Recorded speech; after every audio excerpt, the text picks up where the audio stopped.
Take two of checking in with Bttr Hny Pg Brd. It's take two because I did finally go back and start over again.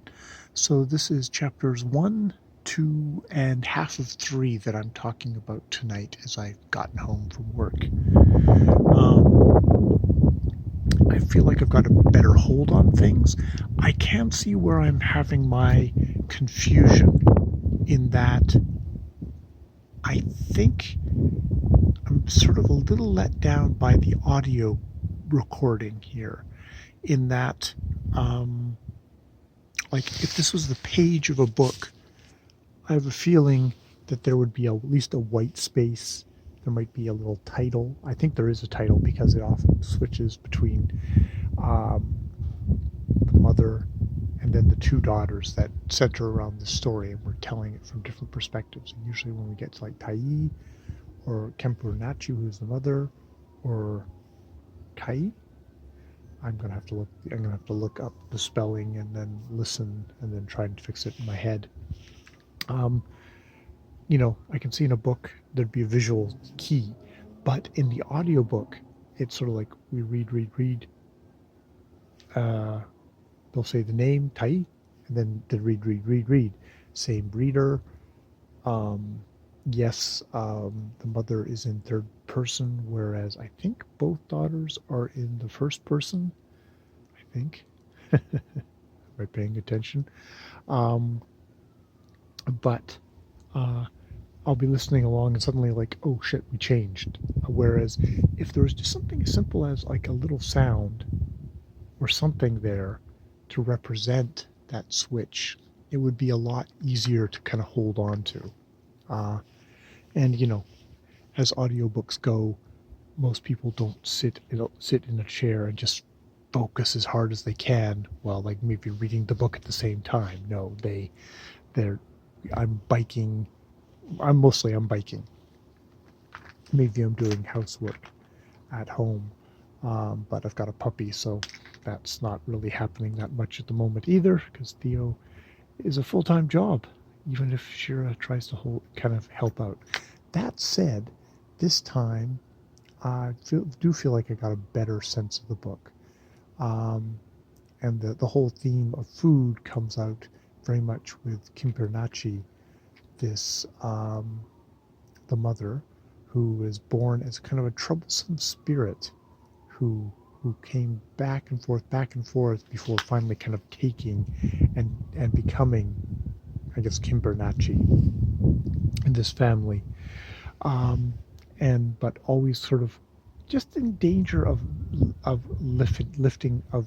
exiting again, and indeed,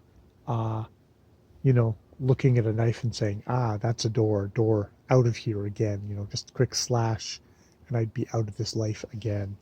So there's that. And Kempurnachi hears voices at the very end of the section I'm listening.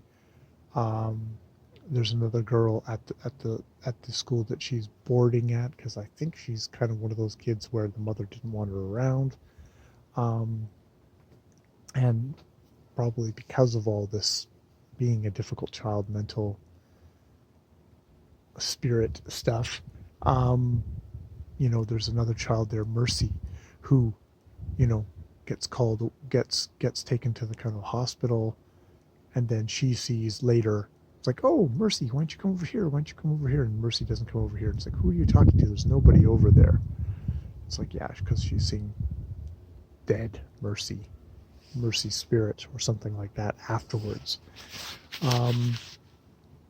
But I think the key part of all these sections is Kai and her fiance Varuk coming from Canada, and Tai coming and kicking out the housekeeper who was not doing a great job with the mother, who was like basically emaciated. She tastes the food and it's like, none of this tastes like, it's got no taste to it. It's she can just taste it. The bleh. So she dumps it out and fires the housekeeper. Says like, yeah, finish your food and and leave. you're not coming back, and fixes her food, which her mother just immediately just devours. That whole thing of the sensual thing of food being one of those things that keeps Kim Bernacchi connected to this world, and I think is also connecting these two daughters. And they have this scene of them sitting down to eat, and the kind of the prickliness and the discomfort. Um, you know, it's going to be hard keeping the daughters thing, but I think Kai being, being bitter about being kind of labeled as fat by her mother, or like, and she's larger than her twin, and scar on one of them from whatever the bad thing that happened that split them up, you know. But there's a good kind of bristling um, back and forth between all these women and the guy, clueless guy who's trying to figure out the situation, him being new and outsider in this and doesn't have the history. Really, really, really like that scene. And the, Tai making this decadent caramel cake because she doesn't want her sister to talk about the letters, all the big box of letters that her now former lover sent off, expecting a reward for, like, look what I did for you. I sent all those letters that you wrote to your sister. It's like, yeah, and she is iced out of her life now. That is the end of that. She feels no connection with her whatsoever anymore. It's just cut off, which is interesting. And we get some of those letters, and yeah, the looping thing, which as Kai's coming in, she's slowly working her way through those letters. So I wonder where that'll get to. But also we get nothing of Tai is like, we used to be super close. We had this whole plan about how we were going to go to London and do this together and get an apartment together and all that. But somewhere around 12 or something, the bad thing happened. And Tai forcibly removed herself from her sister.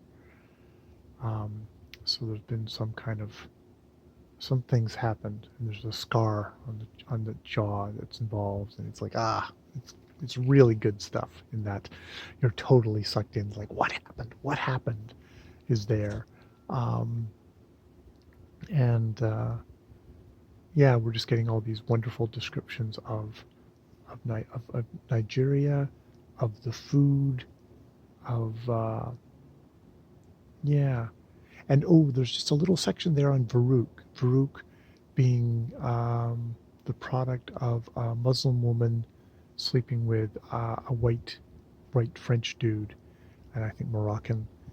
She's Moroccan, but she gets pregnant by him, and he ends up going back into his kind of ends up leaving his activism, going back to being a conventional white boy French guy. And Farouk's basically, his career, academic career, I guess, it all centers from, like, coming to stay with his father when he's 15, and father insisting that he had to be white, or, he could only be Etienne or Farouk. He couldn't be both.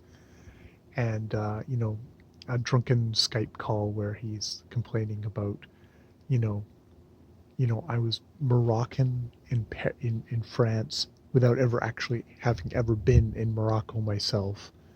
And just, that the whole thing of, like, white supremacy putting a giant chip on your shoulder and then turning around and innocently asking, why are you so angry? Which was just like, it's a wonderful little thing there. And just that thing of, like, how someone could genuinely have this a part of their life, which, fuck, is such a white thing to say, but it's like, it's like, why are you so obsessed with this? Well, because it's fucking my life. It is my life, and it's fucking over my life continually. So of course I'm obsessed with it. So I really like that. Whack my head there. So yeah, I am engaged. I am fully, properly engaged in uh, Bttr Hny Pg Brd. But man, I gotta listen for those breaks because the breaks are what kills me. All right, I will probably download the Kindle sample of it so I can get the names in my head, because if I get those names in my head, I will have the markers to be able to catch when we do the shifts. All right, leave it there. More videos later.